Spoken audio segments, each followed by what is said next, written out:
Hola a todos, ¿cómo están? En el día de hoy les traigo buenas noticias y les traigo un interrogante, una pregunta que nos vamos a hacer en esta charla que va a ser sumamente breve. ¿Es la vacuna Sputnik V la más eficiente del mundo? Yo voy a hacer un análisis objetivo sobre lo que se sabe hasta el momento y les voy a dejar una conclusión que me parece que es lo más importante de esta charla, sobre todo porque estamos escuchando muchos números. Pfizer y Moderna 80-90%, Sputnik 90-95%, Coronavac más del 70-80%, Sinovac 50-60%, y no sabemos con qué quedarnos, no sabemos qué hacer. A eso está destinado esta charla y a responder esta pregunta.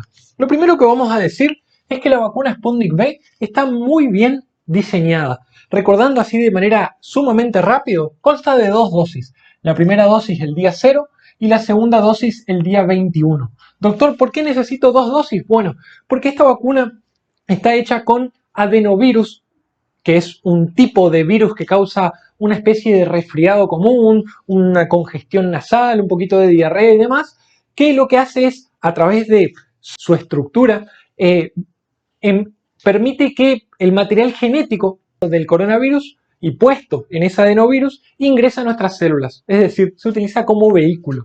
En la primera dosis nos aplican lo que se llama adenovirus del serotipo 26, mientras que en la segunda dosis nos aplican el adenovirus del tipo 5. Esto es muy importante porque, fíjense, si bien el adenovirus no puede replicarse ni causar enfermedad, sí puede ingresar a nuestras células y al ingresar va a depositar el material genético correspondiente al coronavirus que fue colocado a propósito dentro de él.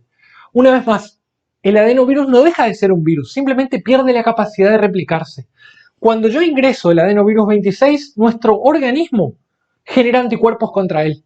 Si yo en la segunda dosis doy el mismo adenovirus, ya voy a tener anticuerpos contra el primero.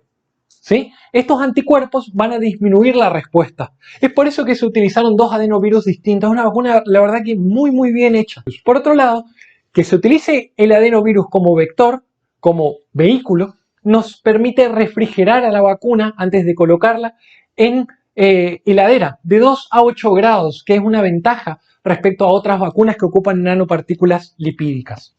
Ahora, el 19 de abril, el Centro Nacional de Investigaciones de Epidemiología y Microbiología de Gamaleya, estamos hablando de Rusia, informó a través de un comunicado, que lo pueden leer, se los dejo en la descripción, que la vacuna tendría una eficiencia del 97,6%. Esto quiere decir que en la vida real, la eficiencia de la vacuna para evitar la enfermedad COVID-19 fue sumamente alto. Esto tiene algunas limitaciones que yo les quiero mostrar porque es más bien un título, la verdad que alentador, pero que tiene algunos detalles que vamos a ver a continuación. Mientras que en febrero de este año se había publicado un análisis intermedio, del estudio de fase 3 de la vacuna Sputnik en la revista Lancet. Y se hablaba de una eficacia, que no es lo mismo, eficacia, del 91,7%. Es decir, en estudios bien controlados, la vacuna tendría una eficacia de esto. En cambio, en la vida real, vamos a ver, entre comillas, tendría una eficiencia del 97,6%. ¿Qué hizo el instituto o qué hizo Rusia para llegar a este número? Bueno, fíjense, tomó desde el 5 de diciembre hasta el 31 de marzo las 3.8 millones de personas que se han vacunado con por lo menos 2 dosis. Simplemente desde el día 35 de la primera dosis y si recibieron la segunda, se fijaron cuántos de estos 3.8 millones de personas se habían infectado con la enfermedad, habían dado positivo para SARS-CoV-2 y vieron que la tasa era de 0,027%, un número impresionante. Ahora, también tomaron la población no vacunada en un periodo similar, es decir, 35 días después del inicio de la vacunación masiva, pero que no estén vacunados, y se fijaron cuántos se habían infectado hasta entonces, desde más o menos esta fecha. La fecha no fue la exacta, aunque aún no se está seguro de eso porque el estudio no fue publicado. Y se vio que el 1,1 99% se infectaban. Estos números parecen no ser muy distintos, sin embargo, cuando uno calcula a través de un cálculo sencillo, que no lo vamos a mostrar a continuación porque excede la clase, ven que la eficiencia es del 97,6%. Sin embargo, esto tiene algunas limitaciones muy importantes. La primera, el estudio aún no ha sido publicado. ¿Para qué? Para la revisión por pares. Eso quiere decir que otros médicos ajenos a la investigación, ajenos al país, etcétera, puedan ver los datos y fijarse los detalles.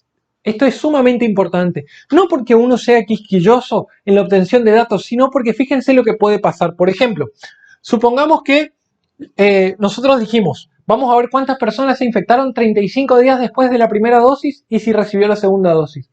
Hay mucha diferencia entre el paciente que se vacunó el 5 de diciembre y estuvo expuesto desde el 5 de diciembre hasta el 31 de marzo y entre el que se vacunó el 5 de marzo y estuvo expuesto o que se vacunó en febrero y estuvo expuesto solo los 20 o 25 días de marzo. ¿Por qué? Porque es más probable que el que estuvo más expuesto desde diciembre hasta marzo tenga más probabilidades de contraer la enfermedad. También hay datos, por ejemplo, demográficos. También hay, por ejemplo, datos de cuántos testeos se hacían en cada lugar, testeos.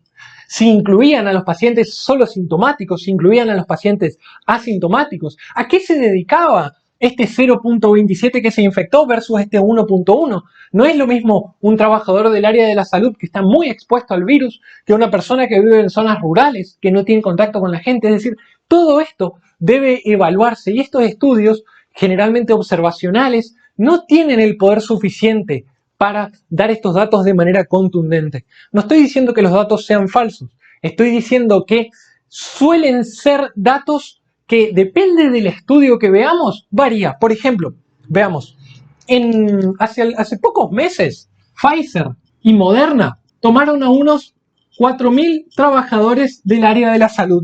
Les dieron las dos vacunas y vieron que la eficiencia era de un 90% luego de la segunda dosis.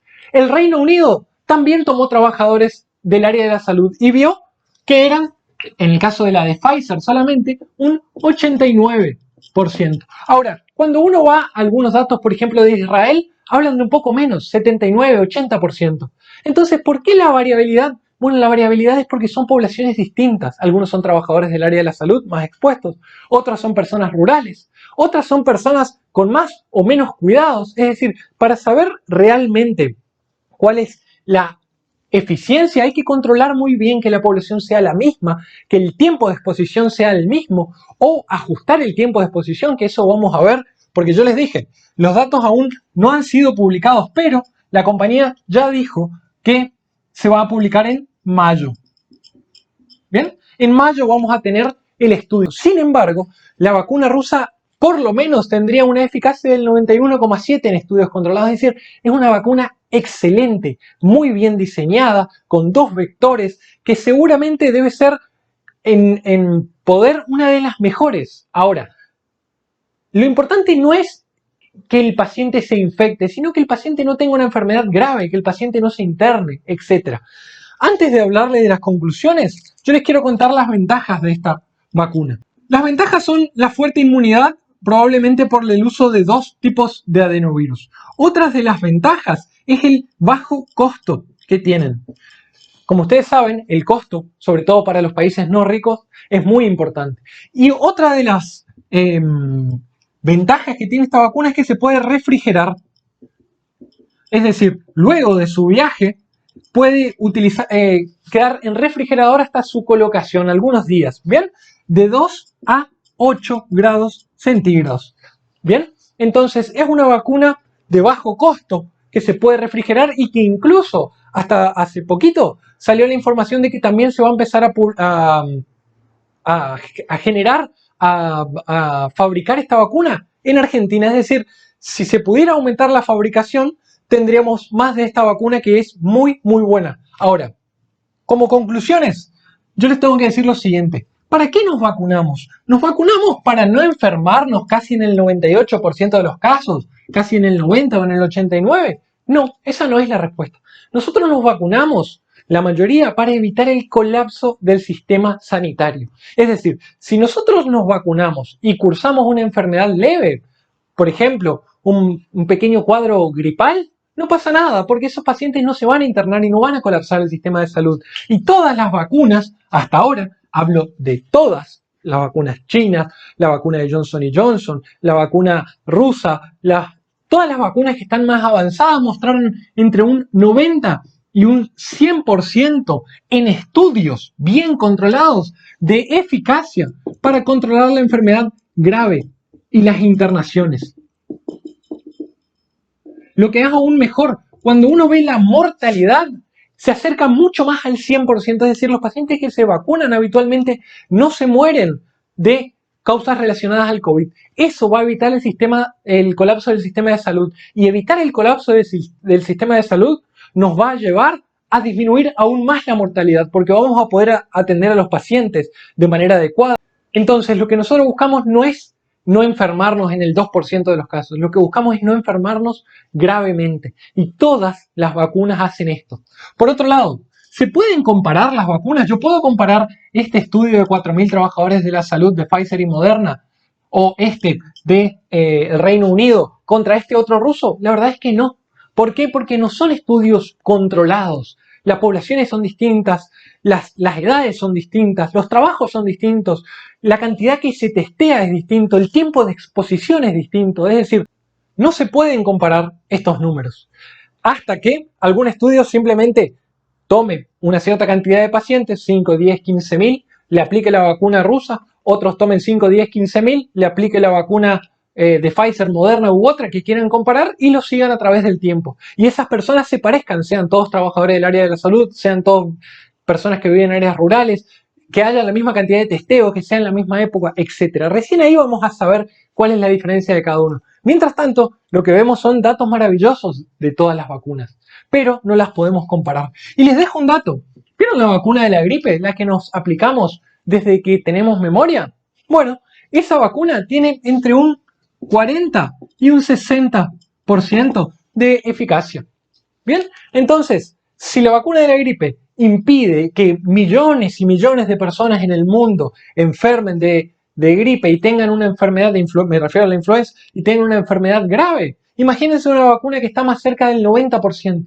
Lo que les quiero decir es, cualquier vacuna es mejor que ninguna vacuna. Lo que buscamos, que hacen todas las vacunas, es evitar el colapso del sistema de salud, evitar la enfermedad grave, evitar las internaciones, sobre todo en pacientes con factores de riesgo y comorbilidades, que sabemos que les va peor y que sabemos que mueren más. Es decir, las noticias son excelentes. Vamos a actualizar esta clase cuando en mayo salga el estudio. Sin embargo, no nos dejemos llevar por números. 97,6% es un número increíble, pero tal vez si hacemos otro estudio en otra población sea menos, sea más. Es decir, ¿es la más eficiente del mundo la vacuna Sputnik V? La verdad es que no lo sabemos. Este estudio mostraría que es muy, muy eficiente.